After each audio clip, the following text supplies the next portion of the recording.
Hello friend, नमस्कार। आप सभी का स्वागत है पवन स्टडी यूट्यूब चैनल में। आज हम इस वीडियो में 8 सितंबर 2017 के एमपी पुलिस के पेपर में साइंस के जो क्वेश्चंस पूछे गए हैं उन सभी क्वेश्चंस का सॉल्यूशन हम इस वीडियो में करने वाले हैं। तो चलिए वीडियो को शुरू करते हैं। इससे पहले की वीडियो अगर आपने नहीं देखी है तो उन सभी वीडियोस की प्लेलिस्ट आपको चैनल पर मिल जाएगी, आप वहां से जाकर वो सभी वीडियोस देख सकते हैं। तो चलिए वीडियो को शुरू करते हैं। पहला क्वेश्चन है, निम्न में से किस वैज्ञानिक ने आनुवंशिकता के सिद्धांत दिया?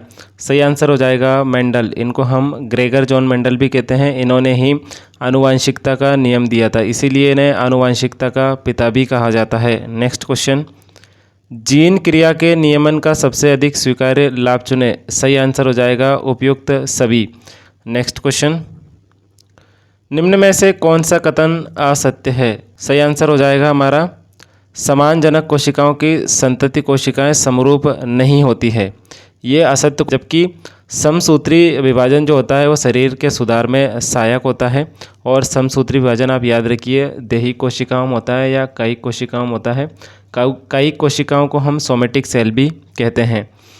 कोशिका विभाजन से शरीर का आकार बढ़ता है, ये भी सही बात है। और अर्धसूत्री जननीय कोशिकाओं में होता है, जो अर्धसूत्री विभाजन होता है वो जनन कोशिकाओं में होता है, ये भी इम्पोर्टेंट बात है। नेक्स्ट क्वेश्चन, Na2O इसे हम सोडियम ऑक्साइड कहते हैं, में कौन सा आयन उपस्थित होता है? सही आंसर हो जाएगा हमारा option number C. Next question, परमाणु ऊर्जा संयंत्र किसको निर्मुक्त करके वायु को प्रदूषित करता है? सही आंसर हो जाएगा ऑप्शन नंबर सी, रेडियो सक्रिय विकिरण। नेक्स्ट क्वेश्चन, किसी वस्तु का आकार समतल दर्पण द्वारा निर्मित प्रतिबिंब के आकार से अनुपात होता है? सही आंसर हो जाएगा हमारा ऑप्शन नंबर सी।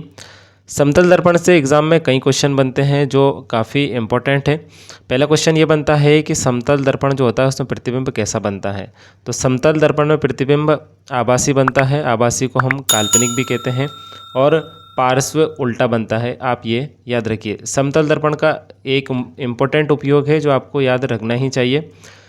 इसका उपयोग जो है पेरिस्कोप में करते हैं। पेरिस्कोप कहाँ लगा होता है? पेरिस्कोप पनडुब्बियों में लगा होता है, समुद्र के बाहर के दृश्य देखने के लिए। नेक्स्ट क्वेश्चन, माइटोकॉन्ड्रिया एवं प्लास्टिड को अर्धस्वायत्त कोशिकांग क्यों कहते हैं? इंपॉर्टेंट क्वेश्चन है। सही आंसर हो जाएगा ऑप्शन नंबर बी। इनमें डीएनए, आरएनए, राइबोसोम और एंजाइम होते हैं।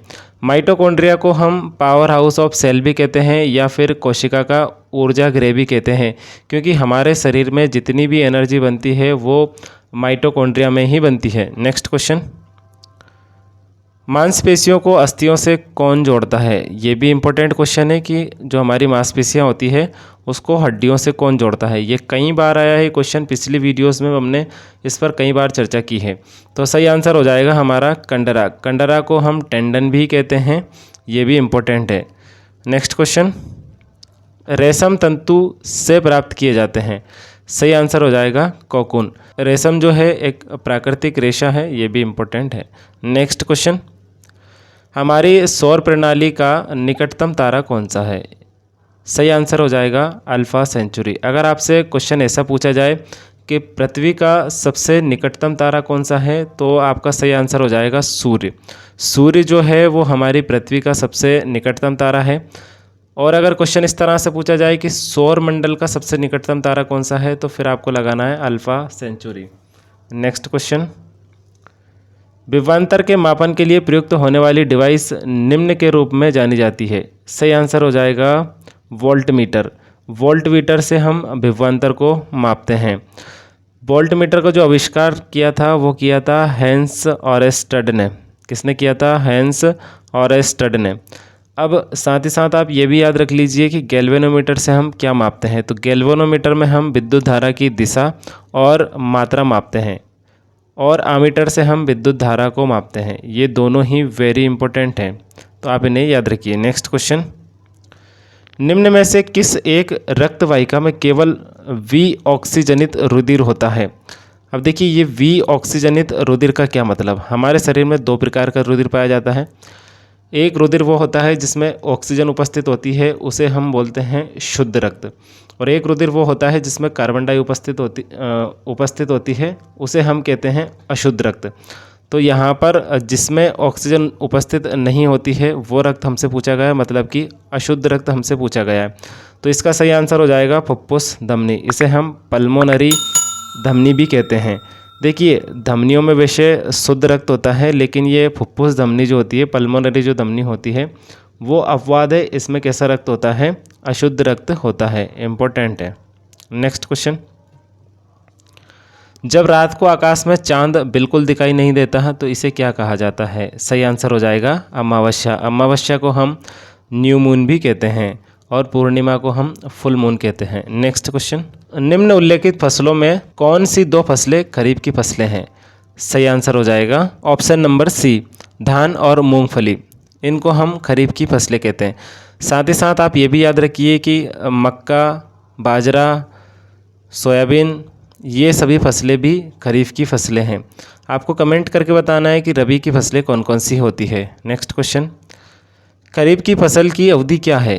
तो खरीफ की जो फसल होती है वो जून जुलाई में बोई जाती है और अक्टूबर नवंबर में काट ली जाती है, जबकि जो रबी की फसल होती है वो अक्टूबर नवंबर में बोई जाती है और मार्च अप्रैल में काट ली जाती है। नेक्स्ट क्वेश्चन, निष्प्रभाव अभिक्रिया, इसे हम उदासीन अभिक्रिया भी कहते हैं, सदैव उत्पन्न करती है। सही आंसर हो जाएगा 1, लवण तथा जल।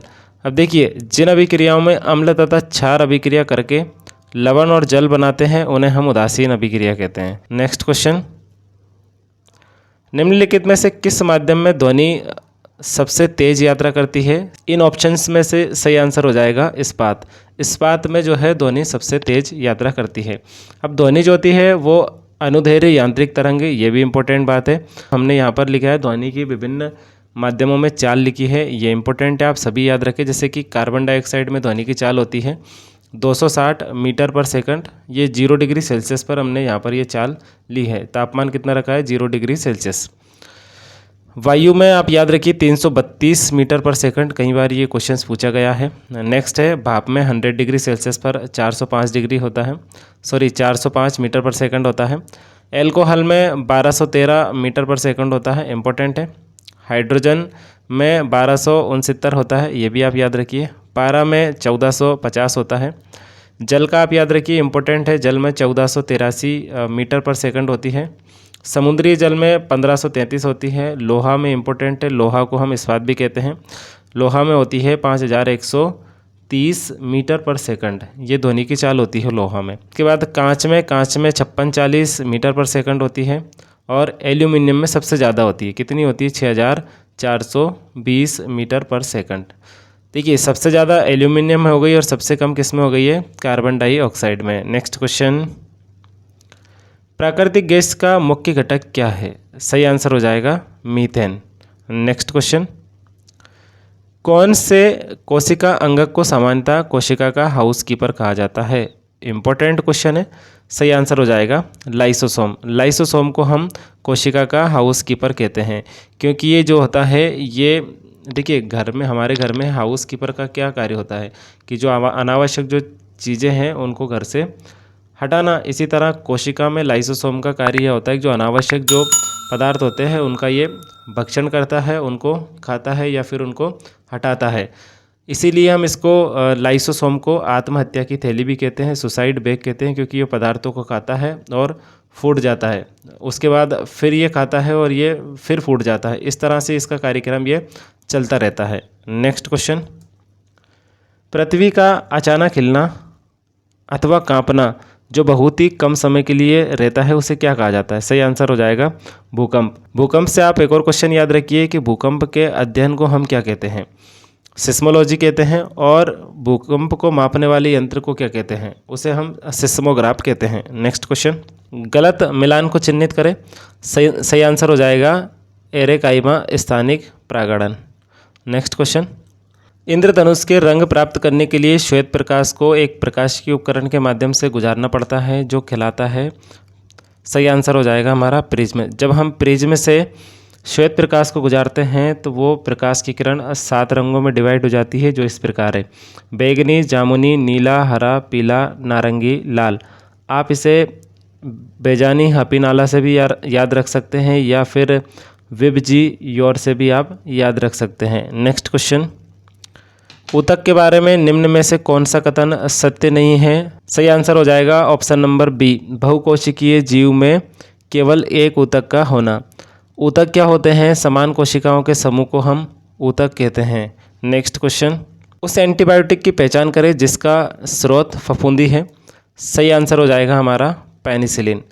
पेनिसिलिन को हम पेनिसिलिन फफूंदी से प्राप्त करते हैं और इसकी खोज भी इम्पोर्टेंट है। इसकी खोज की थी अलेक्जेंडर फ्लेमिंग ने। नेक्स्ट क्वेश्चन, गायों में दुग्ध उत्पादन किसके द्वारा निर्धारित किया जाता है? सही आंसर हो जाएगा option number D. Next question, एक परिपथ में विद्युत धारा में कमी करने के लिए निम्न का प्रयोग किया जाता है। सही आंसर हो जाएगा ऑप्शन नंबर बी, एक प्रतिरोधक को परिपथ के साथ श्रेणी क्रम में जोड़ा जाना चाहिए।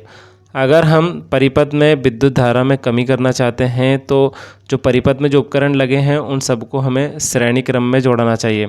देखिए, परिपथ में उपकरणों को जोड़ने के दो क्रम होते हैं, एक को हम कहते हैं श्रेणी क्रम, दूसरे को हम कहते हैं समानांतर क्रम। नेक्स्ट क्वेश्चन, कोशिका की सभी गतिविधियों को नियंत्रण करने में सेल की कोशिका का कौन सा भाग मदद करता है? सही आंसर हो जाएगा नाभिक। नाभिक को हम केंद्रक भी कहते हैं। याद रखिए, कोशिका के अंदर उपस्थित होता है क्या? नाभिक। नाभिक में उपस्थित होते हैं गुणसूत्र, इंपॉर्टेंट है। और मनुष्यों में गुणसूत्र की बात करें तो 23 जोड़ी गुणसूत्र होते हैं या फिर संख्या में 46 होते हैं। नेक्स्ट क्वेश्चन, आप अपने शहर के पोलियो उन्मूलन कार्यक्रम से परिचित हैं। 5 वर्ष से कम आयु के बच्चों को टीकाकरण किया जाता है क्योंकि? सही आंसर हो जाएगा ऑप्शन नंबर सी, उपयुक्त सभी। नेक्स्ट क्वेश्चन, निम्न वर्णित गाय की नस्लों में कौन सी एक देसी नस्ल है? सही आंसर हो जाएगा साहिवाल। जो साहिवाल नस्ल होती है गाय की वो देसी नस्ल है। वीडियो अगर आपको पसंद आया है तो वीडियो को कर दीजिए लाइक, चैनल पर नए हो तो चैनल को कर लीजिए सब्सक्राइब, साथ ही साथ नोटिफिकेशन बेल को भी दबा लीजिए जिससे आने वाली वीडियो की नोटिफिकेशन आप तक पहुंच सके। चलिए, मैं मिलता हूं इस वीडियो सीरीज़ की अगली वीडियो के साथ, तब तक के लिए जय हिंद। और आप मुझे कमेंट करके ये बताइए कि आपको वीडियो कैसा लगा।